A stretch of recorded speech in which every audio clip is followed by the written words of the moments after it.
Morning everyone. Today I am going to discuss the topic about Class B amplifiers, their operation and applications. Before going into the topic, let me introduce myself. I am A.G. Paranam, working as an assistant professor in the Department of Electronics and Communication Engineering in Karpam Institute of Technology, Coimbatore. Now let's go into explain. Next, what is power amplifier? So this is basically related to electronic circuits too. So the subject which I am going to handle this semester.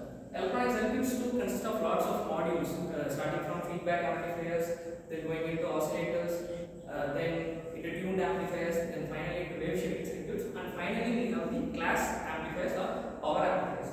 So before going into the topic, let us discuss what is a power amplifier. An amplifier is nothing but an electronic device used to increase the magnitude of voltage, current, power of an input signal. So that is nothing but it takes some input, it amplifies and then it gives an output. That is an amplified output. The signal may be a voltage, a current or power based on the requirement. That is, if we take a voltage as an input, it is known as voltage amplifier. If the signal is a current, then it is a current amplifier. If we consider power, it is a power amplifier. So it takes in a weak electrical signal or waveform and reproduces a similar stronger waveform at the output by using external power source. So the main component of an amplification is done by using the external power source. An external power source is required for amplifying the given signal. So depending on the changes it makes to the input signal, amplifiers are classified as current, voltage and power amplifier. As I said before, the classification is mainly dependent on the type of signal we take. That is either a current, a voltage and a power amplifier. So let's get deeper into the topic next.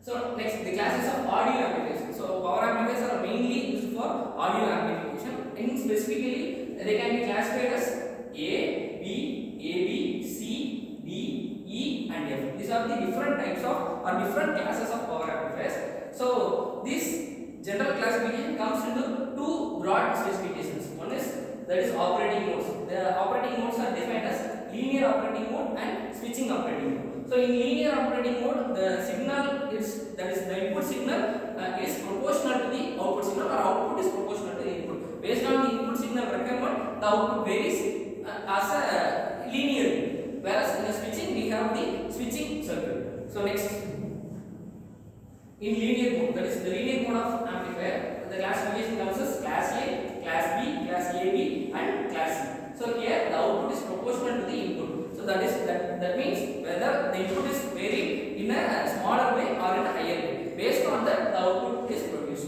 So the main drawback of this amplifier or this linear mode power amplifier is nothing but your efficiency. They are very much less efficient when compared to switching amplifiers, because the transistor or the circuit which we are using is always in the conduction state. So that means that's a loss of power. That is, in terms of heat, the energy is lost continuously. So that's why this type of amplifiers produces less efficiency. So to overcome this efficiency, we are going for switching amplifiers. Switching amplifiers are broadly classified as class B, class E, and class F. Here the transistors are switched only, or the transistors are made to conduct only when they are needed. So this makes this type of amplifiers more efficient when compared to linear mode power amplifiers.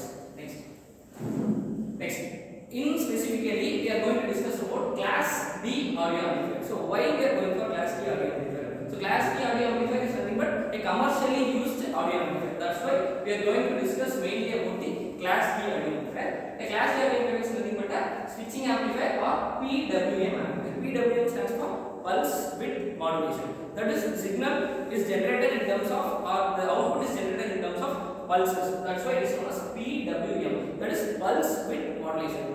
Then here basically we know when we use a switch, there will be two modes of operation. One is an on state and another one is an off state. So what happens when the transistor is on and what happens when the transistor is off? Let us discuss it.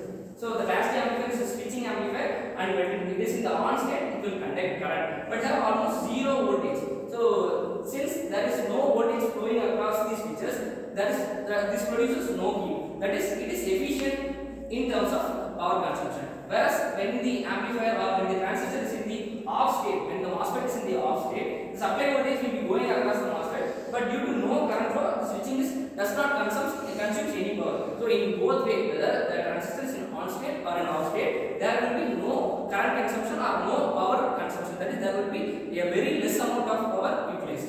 Next. So this is an example of a class D amplifier. This block is an example of a class D audio amplifier. So this was taken from the My New Microphone website. So the source for this picture is from My New Microphone website.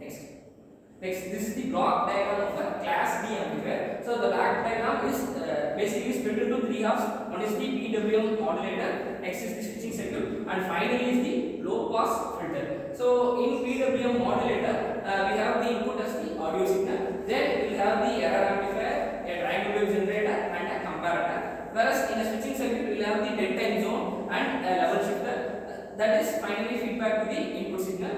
And in a low pass filter, we will have the combination of a capacitor and an inductor to produce the filtering effect. And finally, we will have a loudspeaker to produce the to give us the required output. The input will be your audio signal, and the output will be the amplified signal. So that's why there are two different types of waveforms.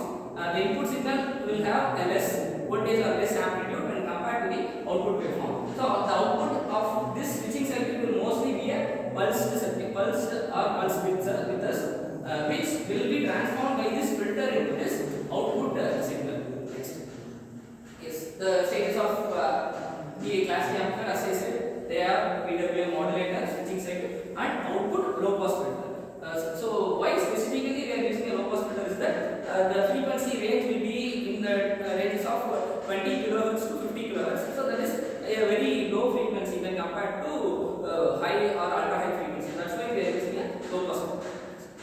So this is the PWM modulator. There is an enlarged diagram of the individual block diagram. So here we have a triangle wave generator, an audio signal generator, and a comparator. What is the use of comparator here? The comparator is mainly used for comparing two signals. That is the input signal which we give through the audio signal generator, and the triangle wave generator which produces a triangle wave. So the working of comparator is based on 2 points.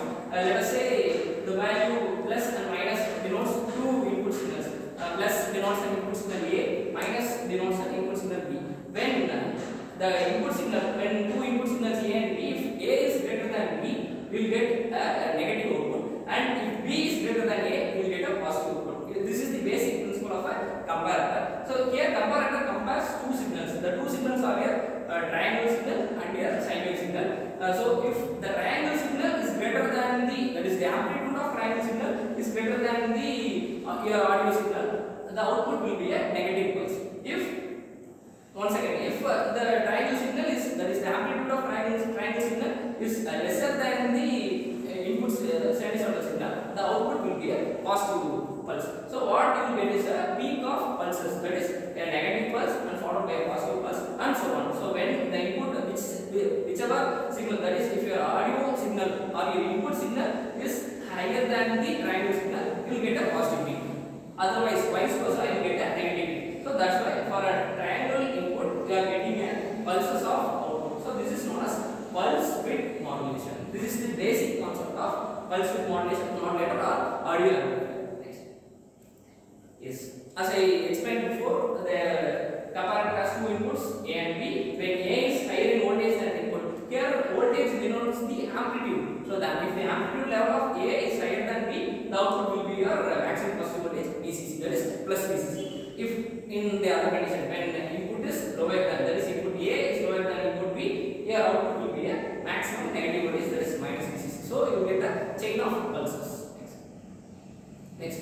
So after the pulse width modulator circuit, we will be having a switching circuit. The main role of switching circuit is to that is it is used mainly for power consumption. So because the transistors will always be in the conducting state, so there will be always a leakage of power. To overcome that, we are using this switching circuit. So provide enough power gain to drive the load. So here the load denotes the loudspeaker. So here you should give some amount of voltage or current or pulses to the loudspeaker to produce some amplification. So that's why it provides enough power gain. The power gain is provided by the switching circuit. So the basic component of this switching circuit is a MOSFET. As we know, MOSFET stands for metal oxide semiconductor field effect transistors.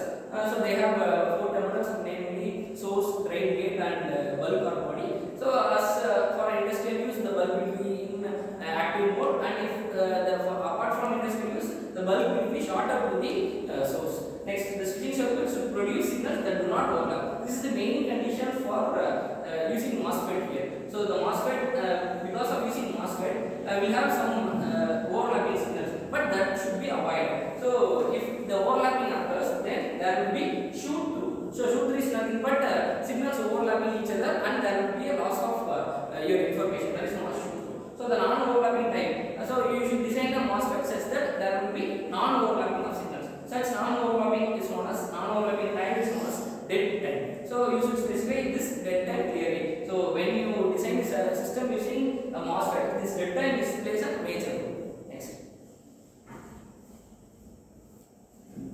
Yes, we must keep the dead time as short as possible. The dead time must be very much low to maintain an accurate low distortion output signal. So the output must be an undistorted one. So the main condition for that is dead time must be very much minimum. At the same time, it must be long enough to maintain both MOSFETs from conducting. So it should make both the MOSFET conducting, and at the same time, it should not it should not distort the output signal. So this is the main condition for maintaining error-free or distortion-free output. So to aid this, we are using a Schottky diode. The Schottky diode can be used in parallel to the drain source of the MOSFET to reduce the losses.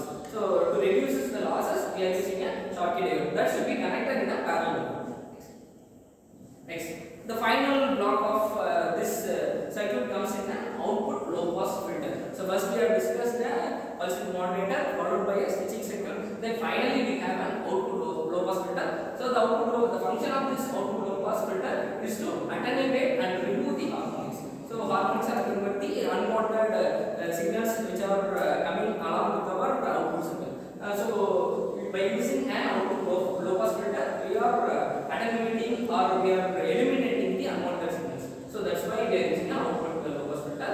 Here specifically we are using a second order Butterworth filter. So second, as we know, Butterworth filter it is very much suited for low frequency applications. So we are using a second order Butterworth filter, and that has an roll-off rate of -40 dB per decade. The range of the cutoff frequency range lies between 20 kHz to 50 kHz. Since our human audio receiving rate is around 20 kHz, we are using only in that band. And this particular low pass filter circuit is designed using a combination of an inductor and a capacitor. So that because of using an inductor and capacitor combination, we will have a flat frequency response and a sharp edges. So that is the main reason we are using the Butterworth filter, and specifically using an inductor and a capacitor. Next, what are the applications of this? So far we have seen what is Class D amplifier and how it is working, what are the different blocks. Now we are going to discuss about the applications of Class D amplifier. The first and foremost application is it is suitable for portable devices. So portable devices means handheld devices.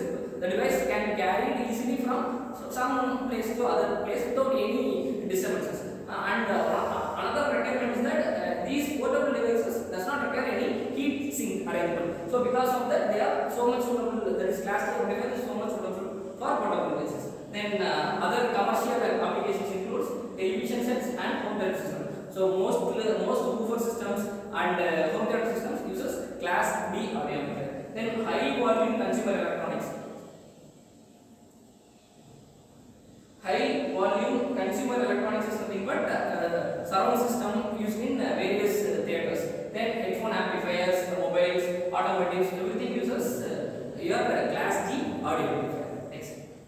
So these are some various best Class D audio amplifiers or home audios. That is Class D amplifiers used in home audio applications. So these are some Class D amplifiers. They are practical examples. Next. So those figures map to this kind of devices. That is SMSL, AD18, ground extenders,